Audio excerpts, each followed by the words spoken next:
Era uma noite escura e silenciosa, a única luz que iluminava o ambiente vinha da tela do computador. Diante dele, estavam os arquivos de uma versão desconhecida do Shaman King que havia sido esquecida pelos fãs, uma versão que jamais deveria ter sido encontrada. O jovem pesquisador de animes, chamado Marco, havia descoberto esse arquivo por acidente. Ele estava vasculhando fóruns antigos sobre Shaman King e, em um link aparentemente inofensivo, encontrou algo que chamou sua atenção. Shaman King, o código para o inferno. A curiosidade foi o suficiente para que ele clicasse no link, sem saber o que estava prestes a acontecer. Ao abrir o arquivo, ele se deparou com uma versão do episódio final que nunca havia sido transmitida. A animação parecia estranha, como se estivesse corrompida. Os traços dos personagens estavam distorcidos, e as cores do cenário estavam mais sombrias, quase como se o ambiente estivesse sendo consumido pela escuridão. Mas o mais perturbador estava no código que acompanhava o episódio. Um texto enigmático escrito em uma língua desconhecida apareceu logo após o início do vídeo. Intrigado, Marco começou a tentar traduzir as palavras. À medida que ele digitava os caracteres, algo estranho começou a acontecer. O áudio do episódio se distorceu, tornando-se quase inaudível, como se os próprios personagens estivessem falando de um lugar além da realidade. "Você não deveria estar aqui", sussurrou a voz distorcida de Yao Asakura, ecoando de uma maneira fria e sombria. Marco tentou desligar o computador, mas o cursor não se movia. A tela estava congelada, e ele não podia fazer mais nada. De repente, o rosto de Amidamaru apareceu na tela, mas não era o Amidamaru conhecido. Seus olhos estavam vazios, e seu sorriso, que antes transmitia serenidade, agora estava deformado em uma expressão macabra. Ele olhou diretamente para Marco, como se o estivesse observando, com uma intensidade que dava arrepios. "Você descobriu o código", ele disse em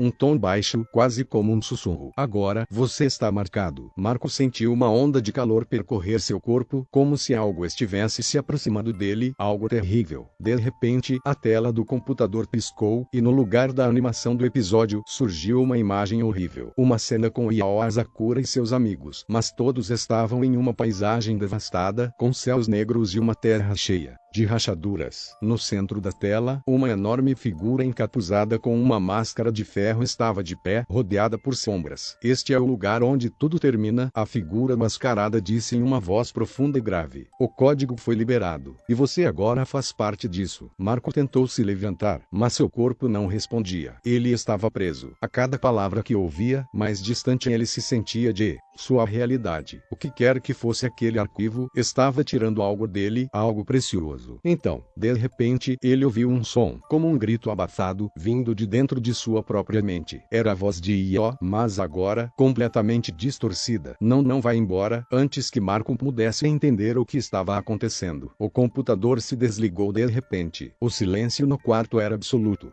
Mas a sensação de pavor continuava ali, como uma sombra invisível, tomando conta de sua alma. Nos dias seguintes, Marco começou a perceber mudanças em sua vida. Sempre que fechava os olhos, ele via Amidamaru, com seus olhos vazios e aquele sorriso sinistro, em seus sonhos. Yao Asakura o chamava, mas sempre de uma maneira que ele não queria responder. Ele começava a ver figuras encapuzadas em todas as ruas, e sentia como se estivesse sendo observado por forças invisíveis. O que Marco não sabia era que o código, uma espécie de maldição do próprio Shaman King, havia sido liberado ao mundo, e agora ele, assim como outros que o encontraram, fazia parte de algo muito maior e muito mais sinistro do que qualquer história de anime. O código para o inferno não era apenas uma história perdida, mas a chave para abrir um portal sombrio que conectava o mundo dos vivos ao domínio das sombras e um lugar onde os espíritos dos xamãs antigos agora buscavam vingança. E quem quer que o encontrasse, nunca mais seria o mesmo.